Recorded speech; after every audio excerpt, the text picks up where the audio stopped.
Hi there, folks. Most of Corclops here, and today I'm going to show you how I've been fighting frost dragons. Before we get into anything else, though, I'm not going to be one of those YouTubers that makes you wait until the end of the video to see this. I'm just going to rip the band-aid off right now and show you what 5,000 kills looks like for loot.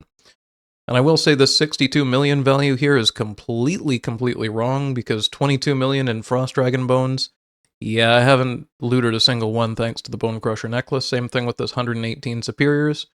The Dragon Metal sheets have been going around 2.2 to 2.5 mil while I've been killing them, not the 300 and 294k that shows.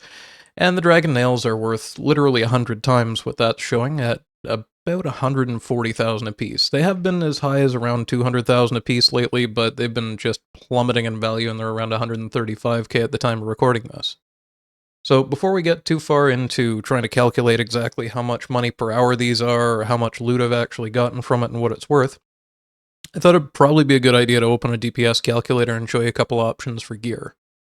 Now, I'm usually not one for a DPS calculator, but I do find that this is helpful in actually seeing how this all breaks down, what your best options are, etc., etc. So loadout 3 is as close to what I've been fighting them in for the most part for about the first 2,000 kills, but the problem with this loadout is the Tome of Fire. Now, if you go and look at the price of the pages, the burnt pages for a Tome of Fire, they've gone from being about 3,000, maybe 3,500 apiece, to being 9 to 10,000 coins apiece, and I think that's exclusively because frost dragons have a 100% weakness to fire, and this adds +6 to your max hit. Now, having a max hit of 73 is fantastic, it's great, it's fun, but when you do the math and realize that if the book's pages are 10,000 apiece, then you're probably losing about $1.5 million, $1.25 million, something like that, just in pages per hour. And that just seems absurd to me. I couldn't justify the cost after I saw the price go up. So the other thing to keep in mind about this, the Magus Ring and the Eternal Boots are completely optional. Might add a little bit of accuracy, but watch this 73 max hit. I'll even duplicate this so I don't have to make a second one. So this is now loadout 6. 73 max hit. Take off the Eternals, take off the Magus Ring. Loses about 1% and a bit in accuracy, but it's still a 73 max hit. So if you're really looking to be cheap about a couple items, that's probably your best bet. Now, instead of the Tome of Fire, and as you can see, if I drop this, I lose 6 max hits and go down to a 67. Eladini's Ward is really not that expensive for +1 max hit. If you happen to have a Fortified Ward, then that gives you another 2 max hits. And this is the setup right here that I've settled on for myself. Well, it is a little bit expensive. It is a little bit expensive for the Eladini's Ward Fortified. It's around 93 million coins right now. If you don't have a Shadow, it's not really a terrible item to have, and you can always just dismantle it and sell it back at some point if you really decide that you don't want to invest 93 mil into that. It's pretty helpful for buffing things like the Eye of a Yak if you have the stats for it, and it adds an absolute crap ton of defense and a little bit of prayer, I think, which isn't really relevant here, but it's useful for places like Tombs of Amasket or wherever else. Now, if you want to go for a different mage setup, then before I move on, actually, full max mage, like switching out to full ancestral, is only +1 max hit with the same accuracy compared to this previous setup with full Virtus and the Tome of Fire. It only brings you from 73 to 74. It's the exact same accuracy. In my opinion, it's not really worth it unless you already have Max Mage. And if you have Max Mage, you're probably going to switch this out to an Eladini's Ward Fortified anyway. But as you can see, between these two setups, switching from Virtus to... Oh, did I mess this up? I might have messed this up. 1 second. What do they got this listed under? I want to make sure I'm not screwing something completely up. Oh, it's because that's the Dead Man mode. So no, that was still fine. That was the Fortified Ceradoman Cape. Am I missing something here? Imbued Ceradoman Cape. I'll even put the Dead Man mode one in. So yeah, it is still just 70 max hit, regardless of whether you're in Ancestral or Virtus. So if you want to save a little bit of money there, you absolutely can. This is the other setup.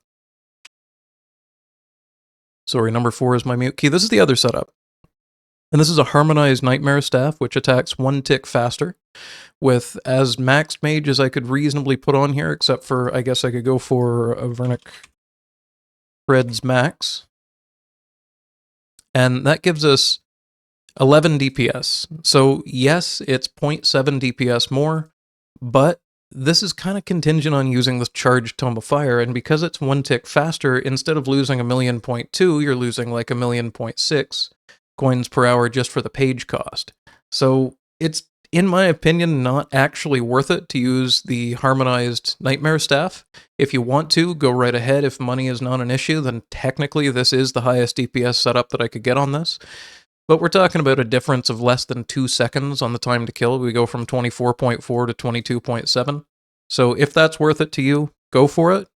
I can't imagine that it would be, though. Also, if you're curious, dropping the Tome of Fire brings this from 11 to 10, so that is a huge DPS loss. And with the Eladini's ward, even with the absolute max mage setup here, it's still not really much better at all. We're talking about like the tiniest little bit of faster time to kill. So if you have money is not an issue kind of a setup, this is what I would probably rock. If you're a bit more reasonable, this is probably what I would use instead with the Dragon Hunter's Wand. And if you really want to melee it, we'll talk about that real quick. So obviously you're going to use a Dragon Hunter Lance if you're choosing to melee it, and this is without Piety, and I'll explain that in a second. With the Inquisitor's set, you actually get slightly better accuracy, 78.5 versus 82.8 with the Lance set on Crush. Now, if I turn Piety on for this, it does bring it up by 10, and it actually brings the DPS very slightly higher than Mage, but what you gain in a tiny bit more DPS here, you're going to lose in the fact that you have to bank fairly frequently. Your supply cost is going to be higher. You're going to go through prayer. Whereas with Mage, you can safe spot it, and I've done this before. You can safe spot it and just sit there for 4, 5, 6 hours. And as long as you have runes, you're set. You don't use food, you don't use prey pots, you use barely anything. So the reason that I've got Piety turned off is reasonably, if you're going to try and stay there for a long time, I don't really think you would use Piety. And if you did, there's a reason I've got this second setup here that has 4 less max hits. But you notice, this has the Sunfire Fanatic set. This is extremely cheap right now. It's like maybe 7 to 10 million coins for the full 3-piece set. But the fun part about the Sunfire Fanatic set is, you have so much prayer that if you switch out the Rancor for the Bone Crusher necklace, I'm pretty sure you have to be wearing it to get the effect. I'm not 100% on that, but if I'm wrong, then just add like 3 max hits here. You can actually sustain prayer and just leave Piety on the entire time, and the Bone Crusher necklace will give you 3 prayer back for each kill. It ends up honestly a really good setup.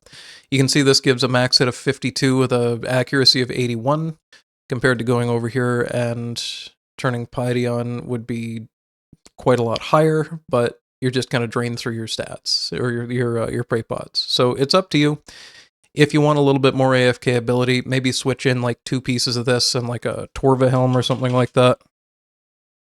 I'm having a real big dumb moment and wondering to myself if you actually have to have this equipped to give you the prayer back. I think you do, but regardless, with this setup with Piety on, it actually ends up outperforming pretty substantially compared to running Inquisitor without it. So those are pretty much your options from what I've seen people doing and from what I've kind of tested for my own edification.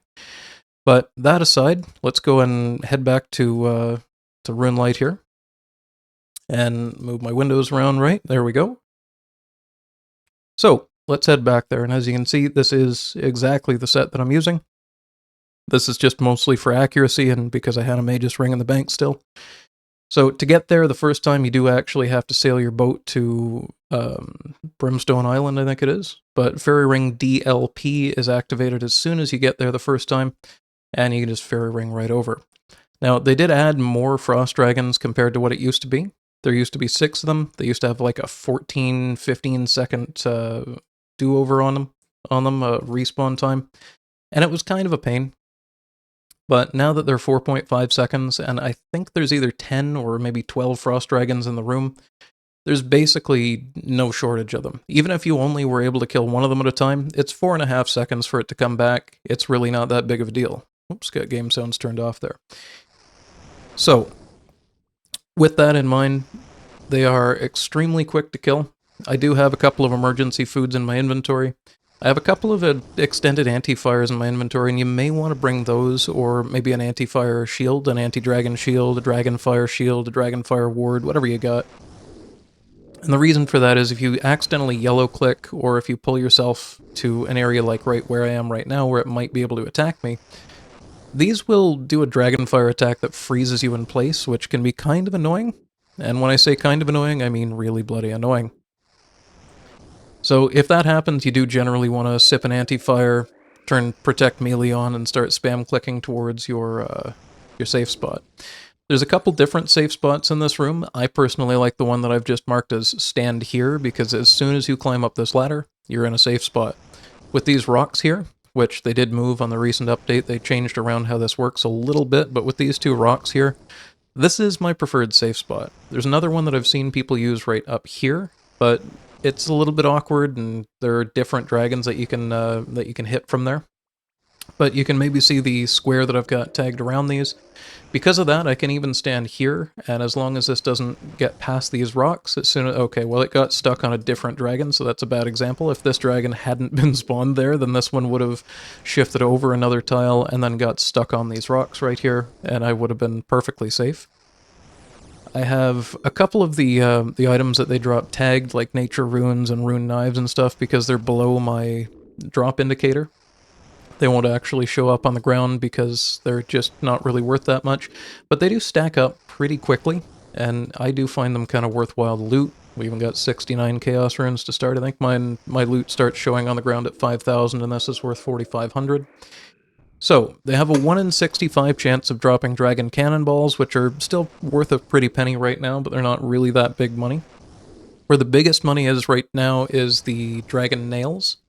And the second biggest money is the dragon metal plates. Now, the dragon metal plates are 1 in 200, but they're around 2 million coins right now and currently dropping pretty quickly. I don't foresee that they're going to stay very high in value, because frankly, once enough people have built the dragon tier items on their ships, there's just not going to be any kind of a draw for these items anymore. Kind of similar to how the Dexterous Prayer Scroll completely plummeted down into like single-digit million coins. I think it was around 5 to 8 million coins not too long ago. Now, currently, I'm a little bit shocked to see that particular item has rebounded to a kind of a hilarious value. That's not how you spell that. It is all the way back to 42 million coins, so for all you Chambers of Zarek enjoyers out there, get yourself a Dexterous Prayer Scroll drop, and it's actually worth selling nowadays instead of just, complaining about. But as you can see, I just got 40,000 coins in rune cannonballs, and absolute brain-dead material here. There are 3 dragons that spawn that you can safe spot from here. One of them spawns here, one of them just died that spawns here. This one that I'm fighting spawns up this way a little bit, I think on this square where my mouse is right now. I am mistaken, this one's actually not safe spottable. You can, however, walk out 2 tiles to here, and this one will come down on its own. This is the maximum distance for fighting that one, but I don't really want to have to deal with another dragon coming down. So, for my rune pouch right now, I only have natures and laws in it because I brought a hilariously large stack of fires, airs, and wrath runes. I'm probably not going to go through all these wrath runes, but I did start with 31,000 the last time I bought them. And the way I look at it, even though wrath runes are a little bit expensive, they're still a whole lot cheaper than burnt pages are right now. So I'm kind of okay with spending almost 400, well, yeah, all told, probably about 400 coins per cast. And I am using Fire Surge, just for anyone that didn't put those two things together. So telekinetic grab to loot your loot, really, really helpful. That way you don't have to worry about running out here, accidentally getting attacked by a frost dragon, taking a great big hit off prayer, or, getting frozen in place or some sort of stupid thing like that. And as you can see, this is pretty much the whole shebang. Now, the last time that I did the math on this a couple of days ago, it was around 7.5 million coins an hour. But as I say, it is going to kind of rapidly plummet. These do drop quite a few alkables. I'll bring this back open to show the 5,000-ish kills that I've got. Pretty much any time you see something with the word rune in it that isn't a actual rune, like a blood rune or something, it's going to be a high alkable, and you can just grab it with telekinetic grab and alk it between attacks. Just for the sake of it, let me grab the calculator here, and I'll figure out what the value of these is right off the top. For anyone curious, it's about 150 kills per hour. It said my time to kill was 24 seconds and change.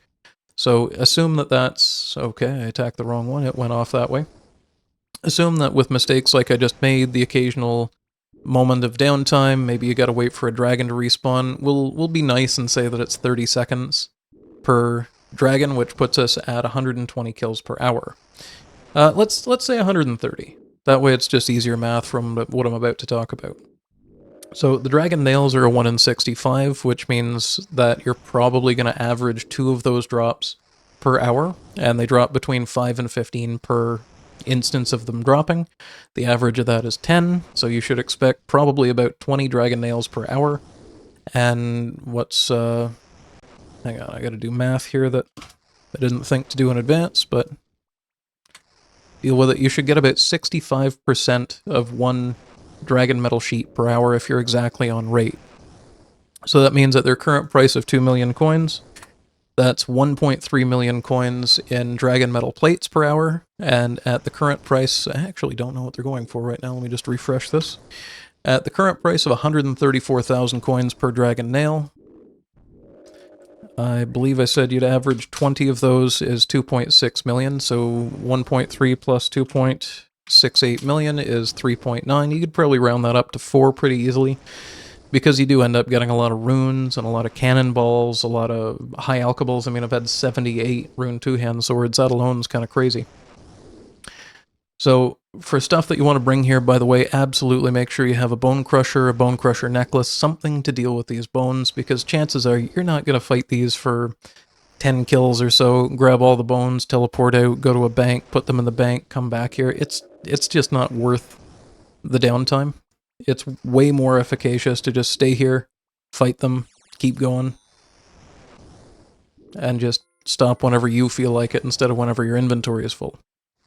So looking at the actual overall value of this, just for anyone curious, those 30, I'm doing this on a calculator off screen, those 30 dragon metal sheets, I've probably sold at an average of about 2.4 million coins each, I would say. Some of them have been a little bit higher than that. A lot of the earlier ones were up in the 3 million range. Some of the more recent ones were probably in the 2 million area, so we'll call that 72 million from those. And 749 nails, I've been averaging about 155,000 for those, so that's another 116 million coins. So just in those 2 drops, it's 188 million coins that I've made over 5,000 kills. And based on the 130 an hour that I suggested, that's 38 hours. So if I do math, then that means that just in those 2 drops, I've been averaging 4.94 million coins an hour, or we might as well just round that up to 5.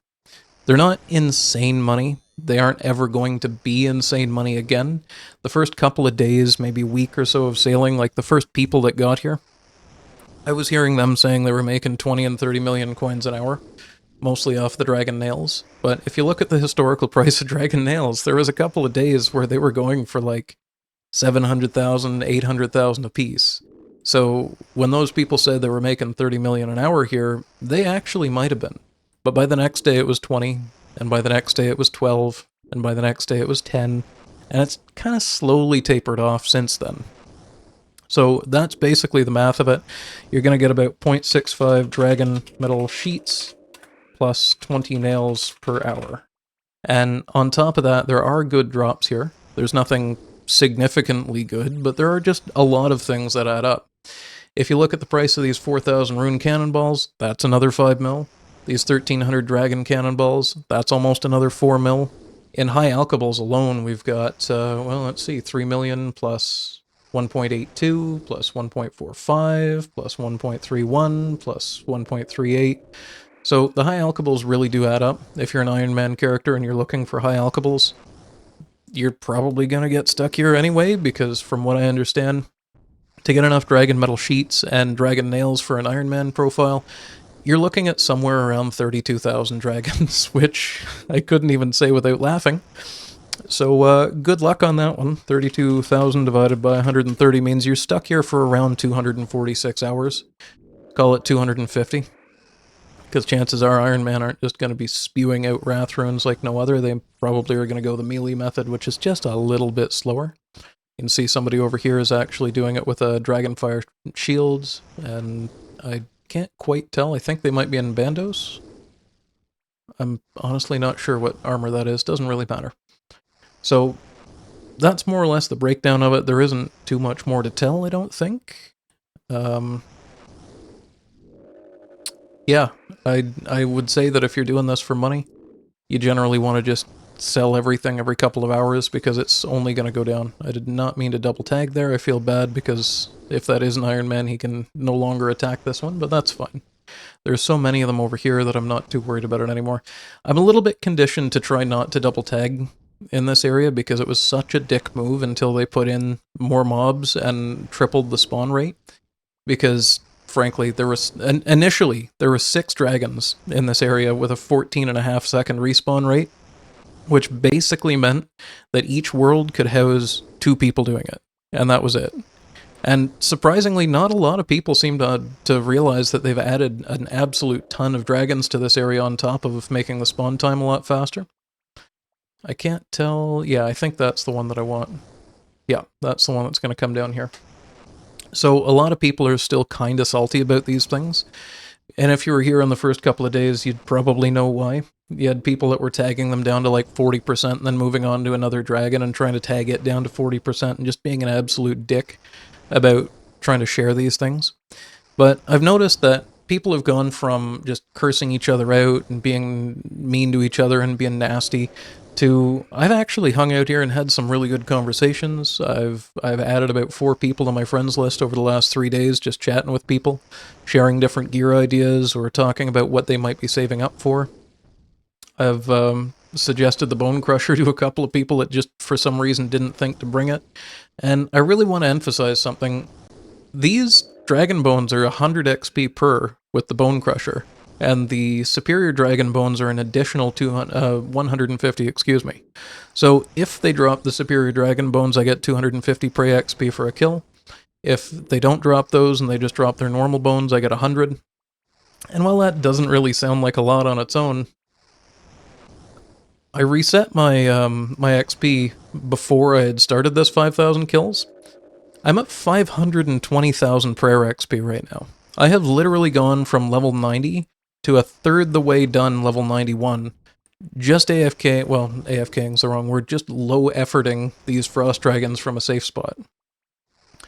I have no idea what the actual XP per hour rate is, but I've also gained most of this 4.7 million magic XP, so if you're looking for magic XP, really solid option for a profitable safe spot.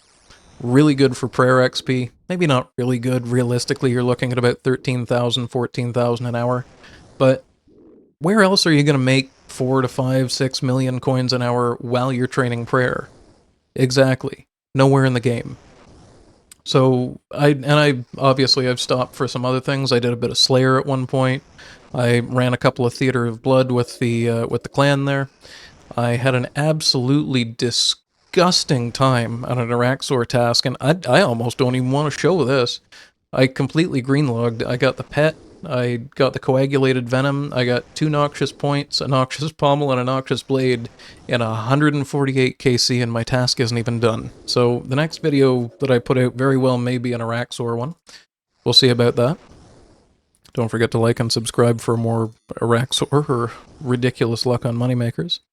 And by the way, for anyone curious, I'm pretty much exactly on rate for nails, but I mean, if we do 30 divided by, 30 times 200, then you'll see that I really shouldn't have 30 of these yet. I should probably be about another 1,000 kills before I have that many, so I'm about 5 of these Dragon Metal sheets above the drop rate. So, you know, that's only like 11 mil or so on top of, like, maybe 125 that I've made here total, if I had to kind of ballpark it.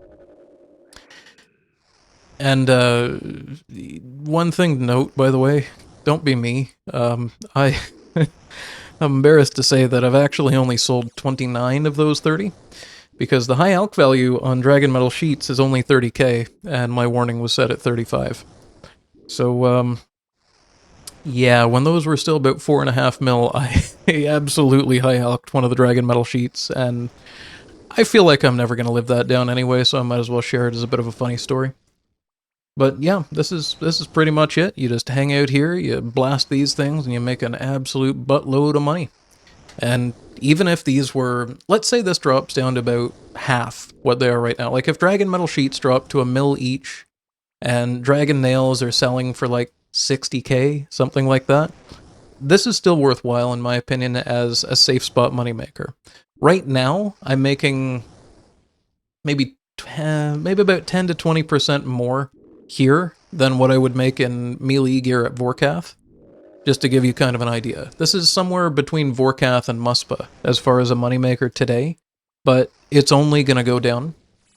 Now, if for some reason Jagex puts out an update that perhaps raises the price of Dragon Metal Sheets or Dragon Nails, or maybe they put out an update to combat or to some reason that you would need the highest tier hulls or the highest tier cannons or something, there's a very good possibility that the prices on these things shoot up.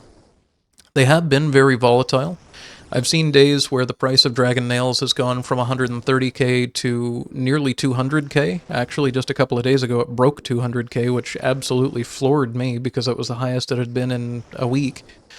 And the reason for that is that if you actually want to make a maxed out boat, and a lot of people do, it is extremely expensive. I don't know the exact numbers. I've heard a couple of Iron Man friends say some different numbers depending on what it is that you actually want on your boat. But I've heard numbers like 88 sheets and like 1,500 nails. And as long as the numbers are that high and the drop rate is this low, these could stay this way for, I don't know, another 3 or 4 weeks. Might stay this way through January, maybe even into February. Nice. But for right now, get it while the getting's good. There's other decent money makers with sailing, but there's nothing that's made me personally more money than Dragon Metal Sheets. And I actually really messed up because initially I didn't realize Dragon Metal Sheets can be converted 1 sheet into 15 nails. And if I had realized that maybe a day or 2 earlier, I would have been just making money hand over fist. But I think enough people realize that the prices of those 2 items kind of locked into each other right around the time that I found that information out. And now it's not really viable to make a dragon plate into a dragon nail because enough of them have come into circulation to where, for the most part, a dragon plate is worth more than 15 nails. But if there's ever a time that dragon metal plates, for some reason, fall to substantially less than 1/15 the price of nails, you can convert them. You just need Dragon Slayer 2 done so you can go into the Lithgren. I think it's at the Lithgren Vault that you do that.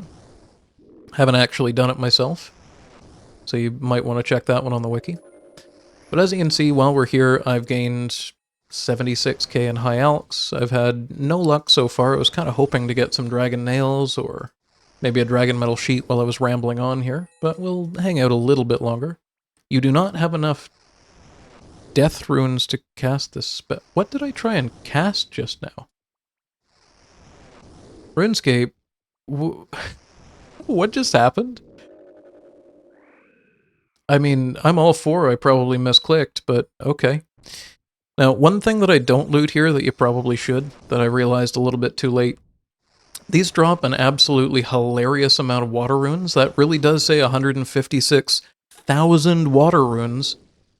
I just don't really bother picking those up because I'd be basically casting twice as many telekinetic grabs if I did. I shouldn't even bother picking up the rune knives either, if I'm being honest, because they're really not worth that much. But I had a stack in my bank anyway. I felt like making it grow a little bit more. They're a really good source of combo runes if you need mist runes. I mean, you can see the loot. Another really nice thing here is that they do drop 1 runite ore at a time, but it's noted, so that's kind of cool. Let's see, dragon arrow tips. If you're an Iron Man and you don't have dragon arrows and you need them for a Venator bow or a twisted bow or I can't imagine really using them with anything other than those two weapons, but if you need dragon arrows, if you're really trying to get through a quest boss that you just can't manage and you need a little bump there on your gear or something like that, then by all means, these things do drop them occasionally, somewhere in the range of, I think, around 10 at a time, somewhere between like 6 and 12. One thing I didn't touch on, by the way, is Augury gives this a +1 to its max hit, so if I did just leave Augury on, it brings my max hit up to a 71 instead of a 70. And if we look back over at the DPS calculator here, one second. If we look back over at the DPS calculator here and I turn on the Augury Prayer, then you can see that the setup that I'm using for some reason did not gain a max hit. I'm 100% sure this goes to 70 with... Oh, never mind, I just don't know how to use the DPS calculator, that's totally fine. So yeah, that goes from 70 to 71, and it does gain a little bit of accuracy and it lowers the time to kill, but it's not really worthwhile in my opinion if you're safe spotting. It's also worth noting that that doesn't change things if you're in completely max gear with Ancestral top, bottom, and hat. It's still just going to be a 71, but if you grab the Tome of Fire and you charge it, then it does bring you all the way up to a 77. So fully ridiculous, we're just going to throw money away kind of gear. You can get up to a 77 max hit and a 22.1 time to kill. And this is actually something I didn't realize, but... Oh, that was because I didn't have the Tome of Fire in this setup. That's my bad. I was just going to say that's actually faster than the Harmonious Nightmare Staff, or the Harmonized Nightmare Staff, but it's absolutely not. It is the tiny little bit more DPS to use the Harmonized Nightmare Staff than it is to use the Dragon Hunter Wand if you're in just, like, derpy tier max gear. But, I mean, we're talking about a DPS increase of from 11.547 to 11.561, and... I mean, that's practically nothing. The reason that the time to kill is 0.4 seconds faster, even though the DPS is almost identical, is that you do have to keep in mind that this setup attacks one tick faster. That's why the 64 and the 77, I mean, this is 4 tick, this is 5 tick, way it goes, but my monkey brain sees a 77 as a max hit and goes, ooh, happy brain chemicals. So you do whatever you want to do. Personally, this is the setup that I've been using to make well over 100 mil at these guys.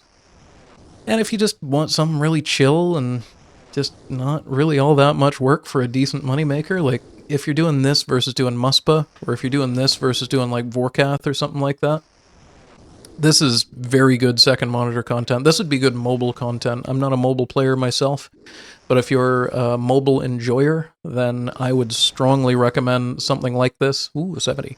See what I mean? Monkey brain goes burr. But yeah, no, I would strongly recommend this content for anyone that's looking for a good mobile money maker. Fairly safe as long as you don't accidentally click the wrong one and get dragged out. And even if you do, the max hits on these things really aren't too bad. Like if I stand here and just get attacked a couple of times, I'm not even praying and I'm getting zeroed 3 times in a row apparently by the melee attack. The Dragonfire did just hit a 30 on me, and as you can see I'm frozen in place and can't move. That goes away after a few seconds. It's not really that big of a deal if you get attacked, but it is something that you want to be aware of. That's why, as I say, either bring a super anti-fire potion in your inventory for emergencies, or maybe an anti-dragon shield just so that you can click that on and then try and run back to your safe spot. I'm fairly confident at this point that they should be... I think I've been rambling long enough that these should be non-aggressive. So give me just a second. Yeah, because I hopped to this world and then started... Yeah, so we should be fine. Yeah, looks like we are. So, oh, no, we are not. We are still aggressive. So I was trying to show you a safe spot over here, and now we're in slight danger, but that's okay. So there is also a Slayer-only area if you squeeze through this crevice. They do have better drop rates if you're on task, but frankly, it's like a 3 to 4% chance of getting a Slayer task for these if you're using Duradel or Curadel. And it is 3% without any blocks, and 4% if you've got a full block list. Somewhere in that range. Personally, I was not successful in trying to get a Frost Dragon task. Ended up getting an Araxor task instead. So, yeah, it is what it is. I mean, an Araxor task takes me like 5 to 6 hours to get through. Not a huge fan of this safe spot because you do have to kind of jiggle outwards a little bit sometimes to grab some of these dragons down here. But if you're finding that the worlds are all really full and there's someone here on every single world, standing here is useful because I can safe spot this one, this one, this one, and I think this one over here that's just about to respawn. So you end up with 4 of them that you can effectively safe spot from here versus only 3 of them from over here. And if you run underneath of them, through them like that, often you don't even bother getting attacked. They just kind of don't know what to do if you're standing under them and try to path away from you. They're more afraid of you than you are of them. Anyway, on that note, I'm going to stick around here maybe for another 5,000 kills. I might even just say screw it and go for 99 prayer here because why not, really? It's profitable prayer training, right? But I'm going to take off and I guess I'll just be here. If you find me here, say hi. Have a good one. Don't forget to like and subscribe for more content like this, and hope you make some money.